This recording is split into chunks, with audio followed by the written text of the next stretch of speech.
Hello बच्चों, नमस्कार सभी को। स्वागत आप सभी का कॉमर्स एंड फन पर, जहां टीचर्स आपको दिल और दिमाग दोनों से पढ़ाते हैं। तो भैया, आपकी एक समस्या का हल मैंने कर दिया है कि किताबें कौन सी खरीदनी चाहिए आपको।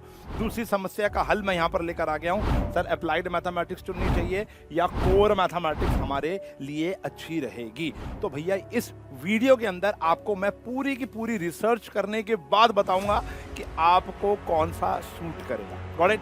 तो सबसे पहला सवाल कि कॉमर्स विद मैथ्स लेनी चाहिए या विदाउट मैथ्स लेनी चाहिए। तो एक लाइन में बता दूंगा कि कॉमर्स विद मैथ्स लेने से आप हमेशा सुपीरियर रहते हो as compared to commerce without maths. मैं ये नहीं कह रहा हूँ कॉमर्स विदाउट मैथ्स का कोई स्कोप नहीं है, बहुत स्कोप है, लेकिन विद मैथ्स वाला हमेशा सुपीरियर रहेगा। उसके रास्ते बहुत ज्यादा खुले रहेंगे एंड वो आपके प्रोफाइल में एक अजीब सी वैल्यू ऐड करेगा, वो है लॉजिकल थिंकिंग यानी डिसीजन मेकिंग। देखो, कॉमर्स की फील्ड भरी पड़ी है डिसीजन मेकिंग से। अगर आपके पास मैथमेटिक्स होती है तो आपके अंदर 2 सालों में, आने वाले 3 सालों में ऐसा एक स्किल डेवलप हो जाता है जहां पर आपको ये महसूस होता है कि आप अच्छे से डिसीजन ले पा रहे हो अगर आप मैथ्स में थोड़े से अच्छे होते हो तो। जैसे फॉर एग्जाम्पल मेरे सामने सवाल आता है कि भैया ट्रिग्नोमेट्री कहाँ इस्तेमाल होती है कॉमर्स वालों के लिए। अरे नहीं होती इस्तेमाल, लेकिन मेरी बात तो सुन लो। ट्रिग्नोमेट्री के जब आप पढ़ रहे होते हो तो आपके पास बहुत सारे डिसीजंस आते हैं कि ये फॉर्मूला लगाऊं, वो फॉर्मूला लगाऊं, कैसे सॉल्व करूं, कैसे ना करूं। तो इससे धीरे धीरे धीरे आपके पास decision making skill, logical skill आपके डेवलप होते हैं। Got it? तो अब आपका फैसला है कि आपने विद मैथ्स लेनी या विदाउट मैथ्स। दोनों में कोई दिक्कत नहीं है, लेकिन फिर बोलूंगा विद मैथ्स वाला ज्यादा सुपीरियर है।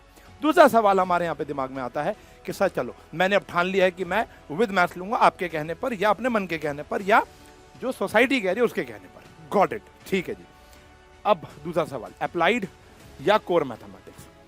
आपको मैं पूरा क्लियर कर दूंगा विद सिलेबस, विद कंटेंट, क्या क्या पढ़ना पड़ेगा, क्या क्या नहीं पढ़ना पड़ेगा आने वाले 3 से लेकर 4 मिनट में। अप्लाइड मैथमेटिक्स, देखो सबसे पहला सवाल आता है कि आपको चुनना क्या है, व्हाट टू चूज। दोनों में से कौन सा चुनना है, एक पहले ब्रीफ दे देता हूं।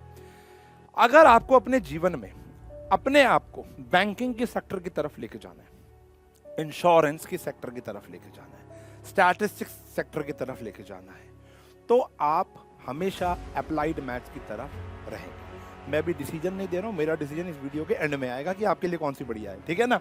अभी फिलहाल मैं आपको बता रहा हूं कि बैंकिंग, स्टैट्स और इंश्योरेंस सेक्टर अगर आप चुनते हैं, अगर आप इस तरीके फाइनेंस सबसे बड़ा है फाइनेंस, अगर आपका डिसीजन फाइनेंस की तरफ ज्यादा है तो आप कॉमर्स विद अप्लाइड मैथमेटिक्स चुनोगे। Got it?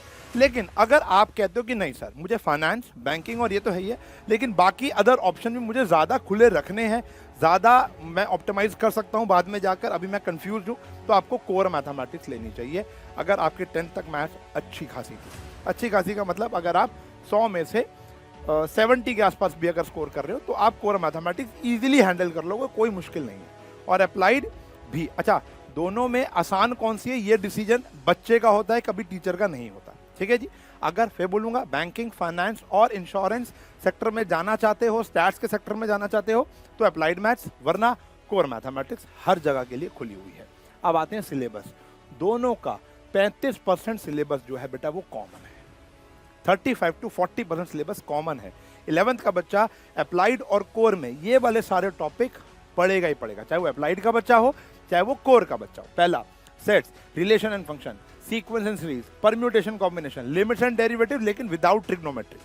अप्लाइड वाला विदाउट ट्रिग्नोमेट्री और जो कोर वाला होता है वो विद ट्रिग्नोमेट्री पढ़ता है। मतलब अप्लाइड के अंदर ट्रिग्नोमेट्री आती ही नहीं है। प्रोबेबिलिटी मोस्ट इंपॉर्टेंट है कोर और अप्लाइड दोनों के लिए। फिर आता है स्ट्रेट लाइंस, फिर आता है हमारा कॉनिक सेक्शन, फिर आता है स्टैटिस्टिक्स।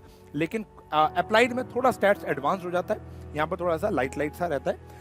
तो कॉमन सिलेबस यहाँ पर हमारे इतने सारे हैं, मतलब मेजॉरिटी अगर 11th की आधी से ज्यादा किताब, ये जो 35% आई है वो 11th-12th मिलाकर है। अभी फिलहाल हम 11th पे फोकस करें तो यहाँ पर अप्रोक्सीमेटली 50% से ज्यादा सिलेबस आपका सेम रहता है। Got it? ठीक है, ये तो होगी बात कॉमन की। अब बात करते हैं क्या फर्क है दोनों में। आ जाओ जी। तो मैंने पूरा का पूरा ब्रीफ फर्क आपको यहाँ बता दिया, पूरी रिसर्च करने के बाद, किताबें पढ़ने के बाद। पहला है ट्रिग्नोमेट्रिक फंक्शन। कोर का सबसे बड़ा एडवांटेज है trigonometry, vectors, 3D। Trigonometry, vector, 3D science oriented topics होते हैं, उसका कॉमर्स में कोई जगह ही नहीं है। वेक्टर, 3D और ट्रिग्नोमेट्री। ये 3 टॉपिक ऐसे हैं जो सिर्फ और सिर्फ साइंस के बच्चों को ही पढ़ने चाहिए, लेकिन कोर मैथमेटिक्स में दोनों को पढ़ाया जाता है। Complex numbers, linear, binomial, theorem और 2-4-5 अभी और हैं जो 12th के मैंने लिखे ही नहीं है, ठीक है ना। ये तो सिर्फ 11th के रिलेटेड है, और वेक्टर्स भी 12th में आता है, यहाँ बाय मिस्टेक मैंने 11th का यहाँ पर लिख दिया। अप्लाइड मैथमेटिक्स आपको क्या पढ़ना पड़ेगा, ये तो छोड़ दो, ये तो पढ़ना ही नहीं। यहाँ पढ़ना है आपको नंबर्स और उनकी क्वांटिफिकेशन या न्यूमेरिकल एप्लीकेशन। अब मैं आपको समझाता हूँ इसका मतलब क्या है। मैं आपसे एक सवाल पूछता हूँ, जब आप जल्दी बता पाओगे तो समझ लो अप्लाइड मैथमेटिक्स तेज है तुम्हारी, धीरे बता पाओगे, कैलकुलेटर की नीड पड़ रही है तो समझदार हो कि भैया आपको काम करने की नीड है, और फाना ये आपको सिखा देगी, ये आपको सिखा देगी क्या करना है।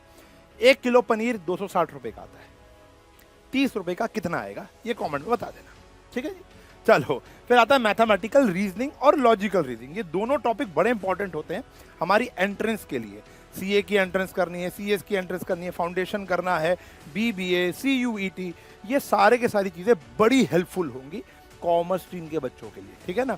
तो लॉजिकल रीजनिंग और मैथमेटिकल रीजनिंग बहुत सिंपल सा होता है कि अगर एक डाइस फेंकी, ऊपर अगर 6 आया तो नीचे क्या आया, आपके मामा के बेटे के भाई का बच्चा, आपका क्या लगा वो आपको बताना है, ठीक है जी। इस प्रकार के मतलब मैंने 2 छोटे-छोटे एग्जांपल दिए, ऐसी बहुत सारी logical reasoning and mathematical reasoning आपको बतानी पड़ती है यहाँ पर।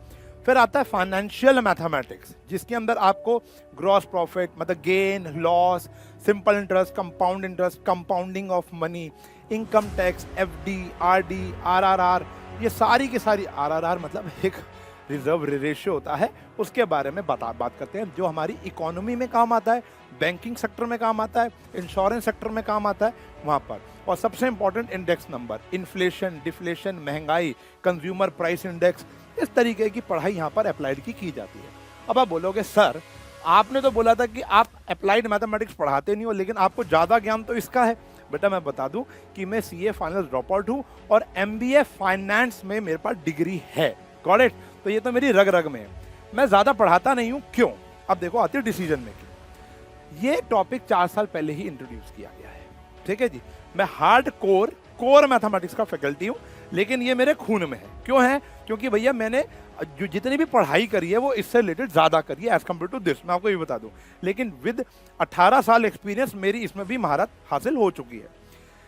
लेकिन हमारे समाज के अंदर अभी भी बहुत, अच्छा पहली बात तो किताबों की बहुत कमी है, अप्लाइड में किताबें इतनी अच्छी नहीं है, अभी बनी नहीं है, क्योंकि 4 साल पुराना सिलेबस है, PYQ 10 साल के मिलेंगे ही नहीं आपको, पहला लॉजिक।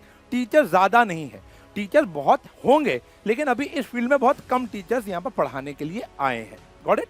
चलो, और उसके बाद स्कूल के अंदर infra, most of the school तो अभी अप्लाइड मैथमेटिक्स ऑप्शन ऑप्ट भी नहीं करा रहे, सिर्फ अर्बन एरियाज के स्कूल में होगा, लेकिन जो जितने रूरल एरियाज हैं वहां पर तो अप्लाइड मैथमेटिक्स का अभी तक बातचीत शुरू भी नहीं हुई है, ठीक है जी। लेकिन आने वाले समय पे मुझे ऐसा लगता है कि applied mathematics hard core subject बन जाएगा विद कॉमर्स का, शायद कोर को पढ़ाए बिना। तो अब मेरा डिसीजन आता है, देखो मेरा डिसीजन आपके डिसीजन पर डिपेंड करेगा कि अगर आपको कॉमर्स में सारी एंट्रेंस अच्छे से क्रैक करनी है, फाइनेंस, बैंकिंग, इंश्योरेंस, टैक्स के सेक्टर में आपको जाकर कोई नौकरी या व्यापार करना है, तो भैया आपको अप्लाइड मैथमेटिक्स लेनी चाहिए। कोर मैथमेटिक्स के लिए दोनों ऑप्शन खुले हैं, लेकिन यहाँ स्ट्रगल थोड़ा ज़्यादा है। क्यों ज़्यादा है, क्योंकि यहाँ पे कुछ साइंस के ओरिएंटेड टॉपिक भी पढ़ाए जाएंगे जिसका कॉमर्स वाले का कोई फायदा नहीं है। अब देखो, अब आपको फायदा क्या मिलेगा कॉमर्स वालों को कोर मैथमेटिक्स पढ़ के, वही उनकी logical thinking skill, decision making ability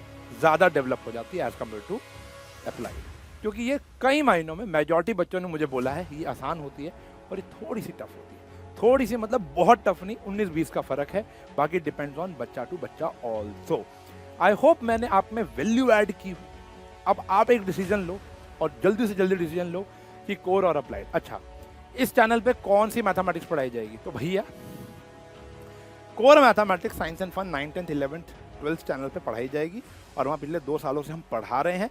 ये सारे के सारे कंटेंट के वन शॉट आपको वहाँ पर मिल जाएंगे, और भी नए नए वहाँ पर लाइव सेशंस और वो सब मिलता रहेगा। कोर मैथमेटिक्स इस चैनल पर नहीं आएगी। अगर मैं अपना मन बना रहा हूँ, अभी पहली बता रहा हूँ, मैं कोई कमिटमेंट करके नहीं जा रहा हूँ। अगर आप मुझे कन्विंस करोगे कमेंट सेक्शन में तो हाँ भाई मैं ये पढ़ाने आ सकता हूँ, क्योंकि मेरा खुद का डिसीजन मेकिंग चल रहा है अभी। अगर आप मुझे प्यार करते हो, अगर आप चाहते हो कि उशांग भाई इस चैनल पर अप्लाइड मैथमेटिक्स पढ़ाए, तो कमेंट की बाढ़ आ जानी चाहिए। और ये चैनल आप लोगों ने सब्सक्राइब कर लेना है, दोस्तों के साथ शेयर कर देना है। मैं यहाँ पर अप्लाइड मैथमेटिक्स भी पढ़ा सकता हूँ। अकाउंटेंसी तो definitely I am teaching from very soon. One shot आने शुरू हो जाएंगे और इतने प्यारे वन शॉट आएंगे ना, मतलब भैया तुम्हारी ऐतिहासिक कॉमर्स की पढ़ाई इसी चैनल पे होगी। मैं बहुत ज़्यादा बूस्टअप हूँ कॉमर्स यहाँ पढ़ाने के लिए। और अगर आप मेरे पुराने लेक्चर भी देखोगे तो भैया मैंने फुल एनर्जी से पढ़ाया है, लेकिन शायद वो प्लेटफॉर्म, देखो कॉमर्स वाला बच्चा जानता है कि प्लेटफॉर्म बड़ा इंपॉर्टेंट होता है। वही पानी की बोतल अगर रोड साइड पे बिक रही हो तो 20 रुपए की होती है, वही अगर मूवी थिएटर पहुंच जाती है 50 रुपए की हो जाती है, वही अगर रेस्टोरेंट में पहुंच जाती है वो 100 रुपए की हो जाती है। ठीक है ना? तो कहीं ना कहीं आपका प्लेसमेंट बड़ा इंपॉर्टेंट है। तो यहाँ पर कॉमर्स, अगर कॉमर्स के चैनल पे कॉमर्स आएगी तो बहुत बढ़िया यहाँ पर काम हो जाएगा। तो मैं बड़ा एनर्जेटिक हूँ कॉमर्स को यहाँ पढ़ाने के लिए। आप लोगों ने चैनल को सब्सक्राइब करना है। मिलूंगा अगले लेक्चर में, तब तक के लिए bye bye, take care, bye bye.